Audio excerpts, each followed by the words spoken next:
en Assemblée nationale, considérant que l'ignorance, l'oubli ou le mépris des droits de l'homme sont les seules causes des malheurs publics et de la corruption des gouvernements, ont résolu d'exposer dans une déclaration solennelle les droits naturels, inaliénables et sacrés de l'homme.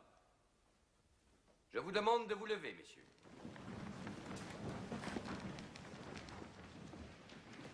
Article 1er. Les hommes naissent et demeurent libres et égaux en droit. Les distinctions sociales ne peuvent être fondées que sur l'utilité commune. Ces droits sont la liberté, la propriété, la sûreté et la résistance à l'oppression. Le principe de toute souveraineté réside essentiellement dans la nation. La loi n'a le droit de défendre que les activités nuisibles à la société. Tout ce qui n'est pas défendu par la loi ne peut être empêché. La loi est l'expression de la volonté générale.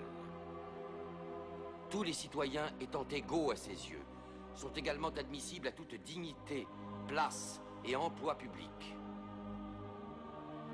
Nul homme ne peut être accusé, arrêté, ni détenu que dans les cas déterminés par la loi. Tout homme est présumé innocent jusqu'à ce qu'il ait été déclaré coupable. Nul ne doit être inquiété pour ses opinions, même religieuses. La libre communication des pensées et des opinions est un des droits les plus précieux de l'homme. Tout citoyen peut donc parler, écrire, imprimer librement, sauf à répondre de l'abus de cette liberté dans les cas déterminés par la loi. La garantie des droits de l'homme et du citoyen nécessite une force publique.